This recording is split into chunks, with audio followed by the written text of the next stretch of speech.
35 years முன்னாடி இது வந்துருச்சு. பட் ரீசன்ட் பாஸ்ட்ல ஒரு 15-20 வருஷமா பல விதமான வெரைட்டி, பல விதமான விஷயங்கள் அது நிறையவே ஆயிடுச்சு. இப்ப ப்ரெஷர் குக்கர் வாங்கிட்டு வந்தா ஒரு இன்ஸ்ட்ரக்ஷன் இருக்கும். அதை நீங்க படிச்சீங்கன்னா, ரைஸுக்கு 5 நிமிஷம் வெயிட் போட்டு ஒரு விசிலுக்கு அப்புறம், பருப்புனா 7 நிமிஷம், காய்னா 1 நிமிஷம், இந்த மாதிரி போட்டிருப்பாங்க. ஆனா இதை யாருமே படிக்கிறது இல்லை. அவங்க என்ன பண்றாங்கன்னா, என்னெல்லாம் வேணுமோ ப்ரெஷர் குக்கர்ல அடுக்கிட்டு அதை வச்சுட்டு அது எத்தனை 3 விசில் 4 விசில் போற வரலும் வச்சுட்டு அணைச்சிட்டு அப்புறம் வேலையை பார்க்கறாங்க. இப்போ ப்ரெஷர் குக்கிங்னா என்ன அர்த்தம்?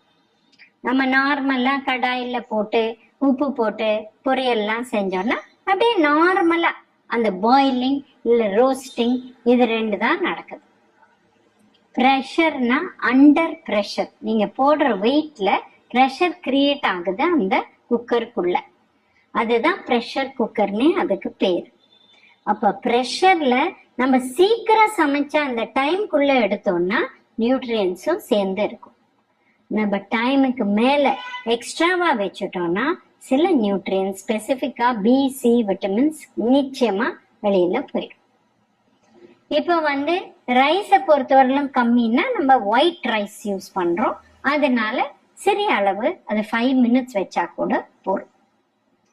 முன்ன காலத்துல கைக்குத்தல் அரிசி இல்ல அதுல நிறைய நார் சத்து சேப்பு கலர்ல இருக்கும். அதனால அதை நிறைய தண்ணி போட்டு வேக வச்சுட்டு அப்புறம் அந்த தண்ணியை இருத்துட்டு அந்த தண்ணியை கூட திருப்பி வேற எதுக்காவது யூஸ் பண்ணிப்பாங்க. அப்புறம் இதை அப்படி சாப்பிடுவாங்க. வேற வேறையா இருக்கும் அந்த சாதம். பட் ப்ரெஷர் குக்கரை பொறுத்தவரையிலும் அந்த வேற வேறையா வர்றது கொஞ்சம் கஷ்டம். இல்ல 1:1 தண்ணி வச்சு ஒரே ஒரு விசில் வச்சு எடுக்கலாம். இல்ல விசிலே இல்லாத ஸ்டீம் பண்ணி கூட பண்ணலாம். பட் ப்ரெஷர் குக்கிங்கை பொறுத்தவரையிலும் அட்வான்டேஜ் என்னன்னா, இப்போ ஒரு பருப்பு நம்ம ஊற வச்சு தனியா வேக வச்சோம்னா ஒரு 20-25 நிமிஷம் மினிமம் அது வேக வச்சாதான் வேகும். இதே அந்த ப்ரெஷர் வந்த உடனே 7வது நிமிஷம் நம்ம அணைச்சோம்னா இந்த பருப்பு ஃபர்ஸ்ட் கிளாஸா இருக்கும். அண்ட் அது வெந்ததை தவிர நம்மளுக்கு அதுல இருக்கிற சத்தும் அப்படியே இருக்கும். இந்த வடிக்கிற சாதத்துக்கும் இந்த ப்ரெஷர் குக்கர்ல தண்ணிய கரெக்டா வச்சா அதுலயே பண்ற சாதத்துக்கும் என்ன வித்தியாசம் அப்படின்னு பாத்தீங்கன்னா, இந்த ப்ரெஷர் குக்கர்ல சீக்கிரம் நம்ம பண்ணி எடுக்கிறதுனால அந்த தண்ணி கரெக்டா வச்சா அது ஃபுல்லாவே அந்த ரைஸ் அதை அப்சார்ப் பண்ணிட்டு அப்படியே இருக்கும். ஆனா இந்த வடிகட்டி பண்றதுல சில நியூட்ரியன்ஸ் போகும். மெயினா மாவு சத்து, ஸ்டார்ச் போகும்னு எல்லாரும் சொல்லுவாங்க. பட் கைக்குத்தல் அரிசி அந்த மாதிரி யூஸ் பண்ணோம்னா அதுல இருக்கிற அயன் சத்து, பி விட்டமின் சத்து எல்லாமே அது கூட போகும். அந்த காலத்துல வீட்டிலே வளைச்சாங்க, நிறைய இருந்தது. சாப்பிடுற குவான்டிட்டியும் நிறைய. ஏன்னா எல்லாருமே உடல் பயிற்சி நிறைய செஞ்சாங்க. அதனால நீங்க பாத்தீங்கன்னா ஒருத்தர் கிட்டத்தட்ட வேக வச்ச ஒரு படி சாதம் சாப்பிடுவாங்க. அப்போ அவங்க அதை டைஜஸ்ட் பண்ணுவாங்க. அதுல நிறைய நியூட்ரியன்ஸ் கிடைச்சது. இப்போ வெயிட்னால நாங்க 1 கப் ரைஸ், குக்ட் ரைஸ் எல்லாருக்குமே போறோம். மேக்சிமம் 1.5 கப் உங்களோட உடல் பயிற்சி பிரகாரம். அதை ஜாஸ்தி நீங்க புரத சத்து சாப்பிடுங்க, இந்த மாதிரி பருப்பு சாப்பிடுங்க அப்படின்னு சொல்றோம். அப்போ என்ன பண்ணணும்னா, இந்த மாதிரி நம்ம ப்ரெஷர் குக்கர்ல அந்த நியூட்ரியன்ஸை சேவ் பண்ணி அது பண்ணோம்னா இன்னும் பெட்டர். பட் இந்த மட்டை அரிசின்னு சொல்றோம், சேப்பு அரிசி, இதை ஊற வச்சுட்டு தான் நம்ம ப்ரெஷர் குக்கர்ல அந்த மாதிரி குக் பண்ண முடியும். நீங்க டைரக்டா போட்டீங்கன்னா, இல்ல கம்பு கூட அப்படியே டைரக்டா போட்டீங்கன்னா வேகாது. ஒரு 1/2 hour ஆகுது வெளியில எந்த தண்ணின்னு நீங்க நல்லா களைஞ்சிட்டு எந்த தண்ணியில குக் பண்ண போறீங்களோ அதுலயே அதை ஊற வச்சுட்டு அப்படியே தூக்கி நீங்க ப்ரெஷர் குக் பண்ணா இது ஃபர்ஸ்ட் கிளாஸா வேகும். அண்ட் இதுல ப்ராப்ளமும் இருக்காது. இந்த தண்ணியும் அது உறிஞ்சிடும். இப்ப காயெல்லாம் பெரும்பாலும் ப்ரெஷர் குக்கர்ல வைக்கிறது நல்லதே கிடையாது. வேணா உருளைக்கிழங்கு, கருணக்கிழங்கு அந்த மாதிரி வைக்கலாம். பட் பீன்ஸோ, பூஷ்ணிக்காய், அவரைக்காய், காராமணி இதெல்லாம் நம்ம வெறும் கடாயில பண்றதுதான் பெட்டர். ஏன்னா ப்ரெஷர்ல 1 நிமிஷம் வச்சா கூட அப்புறம் திருப்பி எடுத்து வதக்க போறீங்க. அப்ப டபுள் குக்கிங் வர்த்தே அதுல இருக்கிற விட்டமின்ஸ், மினரல்ஸ் எல்லாம் வீணா போயிடும். அதனால காய் பெரும்பாலும் நம்ம ப்ரெஷர் குக்கர்ல வைக்க வேண்டாம். இப்ப ப்ரெஷர் குக்கர்ல பல விதம் இருக்கு. அலுமினியம் இல்ல ஹிண்டாலியம் இந்த மாதிரி இருக்கு. இதுல என்ன ப்ராப்ளம்னா அந்த அலுமினியம் சத்து அந்த தண்ணிக்குள்ள போகதான் போகும். அது உள்ள இருக்க பாத்திரம் யூஸ்வலா எவர் சில்வர், சிலது அலுமினியம் கூட அந்த காலத்துல இருக்கும். அலுமினியம்ல வேக வச்சு சாப்பிட்டா அந்த அலுமினியம் அந்த சாப்பாட்டுல போகும். இதனால என்ன பிரச்சனை? யாருக்கெல்லாம் எந்த ஃபேமிலிஸ்ல மென்டல் இஷ்யூஸ் இல்ல அல்சைமர்ஸ் இல்ல பார்க்கின்சன்ஸ் இந்த மாதிரி பிரச்சனை எல்லாம் இருக்கோ அவங்களுக்கு அந்த அளவு அலுமினியம் சத்து தேவை கிடையாது. இப்ப பாத்தீங்கன்னா வயசு ஜாஸ்தி இருக்கிறதுனால எல்லார் வீட்லயுமே இந்த அல்சைமர்ஸ் இல்ல பார்க்கின்சன்ஸ் ஒரு 85 வயசுக்கு மேல வரதான் வருது. அதனால நம்ம இத நம்ம பெரும்பாலும் அந்த எவர் சில்வர் பாத்திரத்துக்கு மாத்திட்டா பெட்டர். அது மாத்தினா கூட வெளியில இருக்கிற அந்த அலுமினியம் டெஃபினட்டா உள்ள அந்த தண்ணியில போகும். அதனாலதான் ரீசன்ட் பாஸ்ட்ல பாத்தீங்கன்னா இந்த ஒரு 10 வருஷமா எவர் சில்வர் குக்கர் கிடைக்குது. எவர் சில்வர்ல என்ன அட்வான்டேஜ்னா அதுல இருந்து எதுவுமே உங்களுக்கு அந்த தண்ணினால உங்களுக்கு சாப்பாட்டுல போகாது. ஸோ உங்களுக்கு முடிஞ்சதுன்னா எவர் சில்வர் குக்கர் மாறினீங்கன்னா உங்களுக்கு பெட்டர். நிறைய வீட்டுல பாத்தீங்கன்னா ஒரு ப்ரெஷர் குக்கர் வாங்கிட்டா அதுலயே தான் ரைஸ், அதுலயே தான் தால், அதுலயே சாம்பார் ரைஸ், அதுலயே 1 பாட் குக்கிங்னு எல்லாமே செய்யறாங்க. சன்னாவோ ராஜ்மாவோ எதுவா இருந்தாலும் அதே குக்கர் தான். அப்போ நீங்க எவர் சில்வர் வாங்குறது பெட்டர். ஏன்னா சன்னா ராஜ்மா இதெல்லாம் கொஞ்சம் புளி போடலாம், சாம்பார் இதுல எல்லாம் கொஞ்சம் புளிப்பு போடலாம். புளிப்பு போட்டு அலுமினியம் இன்னும் ஜாஸ்தி எடுத்து நம்ம உணவுல வந்துடும். நார்மல் பீப்புளுக்கு ப்ராப்ளம் இல்லை, பட் இது ஜாகிரதையா இருக்கிறது பெட்டர். இப்போ ப்ரெஷர் குக்கர்லயே கேஸ்ல வைக்கிறது வருது, இண்டக்ஷன் ஹீட்டர்ல வைக்கிறது வருது. இண்டக்ஷன் ஹீட்டர்ல ரொம்ப சீக்கிரம் குக் ஆயிடும். அதனால அதை பார்த்து செய்யணும். கீழே வைக்கிற தண்ணி ஜாஸ்தி வைக்கணும்.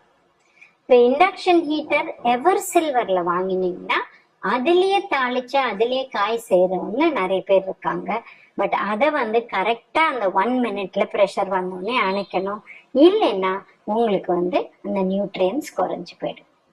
இப்ப நிறைய பேர் கீரை கூட்டு மாதிரி செய்யறதே கீரையும் போட்டு அதுலயே அந்த பருப்பையும் போட்டு எல்லாத்தையும் சேர்த்து வேக வைக்கிறதுக்கு ப்ரெஷரையும் போட்டு ரொம்ப நாரி வைக்கிறாங்க. இது நல்லது கிடையாது. ஏன்னா பருப்பு வேக டைம் ஆகும், கீரை நீங்க வெறும் கடாயில போட்டா 2 நிமிஷத்துல வெந்துடும். அதனால இது எல்லாமே சேர்த்து போட்டா அது நியூட்ரியன்ஸ் குறைவாதான் ஆகும்.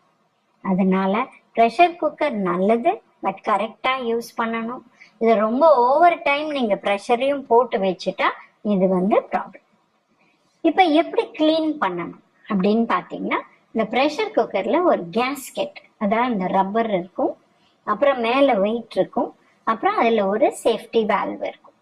ஏன்னா ஏதாவது ரீசனுக்கு ப்ரெஷர் ஜாஸ்தி ஆயிடுச்சுன்னா அந்த சேஃப்டி வால்வ் விட்டு அந்த ப்ரெஷர் வெளில ஸ்டீம் போயிடும்.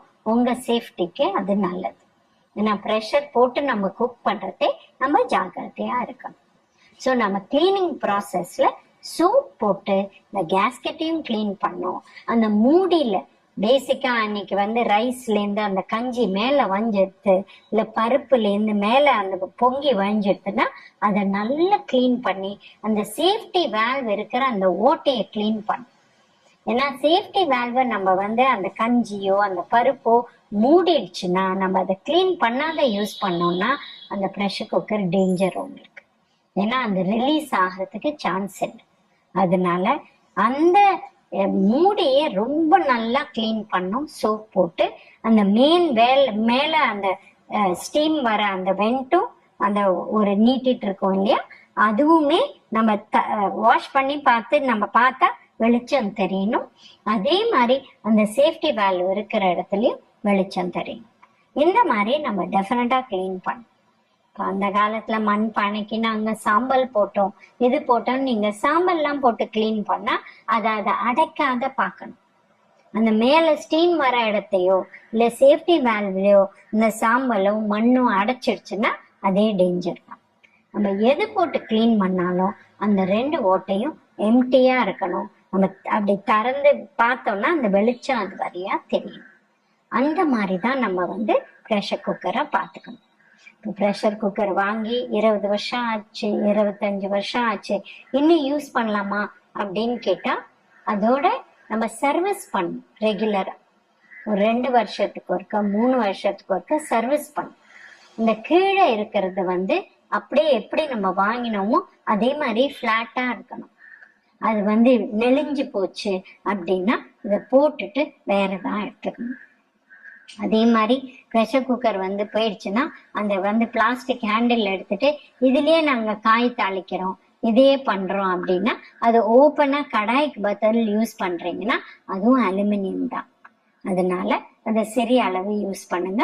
இல்ல எவர்சில் ப்ரெஷர் குக்கர் வாங்கியிருக்கீங்க, அது நெளிஞ்சு போயிடுச்சு, மூடியும் கேஸ்கெட்டையும் தூக்கி போட்டுட்டு இந்த கீழ் பாத்திரத்தை யூஸ் பண்ணுங்க. ஏன்னா ப்ரெஷர் குக்கருங்கிறது திக்க பாத்திரம் உங்களுக்கு கிடைக்கும். நீங்க ஏதாவது அந்த மாதிரி கலரணும் இல்ல பொங்கல் அந்த மாதிரி வெளியில வச்சு ப்ரெஷர் இல்லாத செய்யறதெல்லாம் அதுல ஈஸியா செய்யலாம். மூடி வச்சு மூடி செய்யலாம். பட் அந்த அலுமினியமே கெட்டு போச்சு, கருப்பா ஆயிடுச்சு, ஆனாலும் ஒண்ணும் இல்லை அப்படின்னு யூஸ் பண்றது வேண்டவே வேண்டாம்.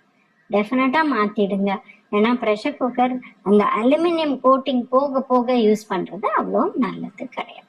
இப்ப ப்ரெஷர் குக்கர் எவ்வளவு வருஷம் வச்சுக்கலாம் அப்படின்னா நம்ம எந்த அளவு அதை யூஸ் பண்றோம், எந்த அளவு சர்வீஸ் பண்றோம், எப்படி அந்த ப்ரெஷர் வெண்ட் அந்த சேஃப்டி வால்வு இதெல்லாம் கிளீனா இருக்கு, அது நெளியில குக்கர் அதை பொறுத்து இருக்கு. இப்ப நீங்க நிறைய யூஸ் பண்றீங்க, டெய்லி யூஸ் பண்றீங்கன்னா ஒரு 2 to 3 இயர்ஸ்ல நம்ம குக்கர் மாத்துறது நல்லது. ஏன்னா அது வந்து நெளிஞ்சு போயிடும், அதுல வந்து அதெல்லாம்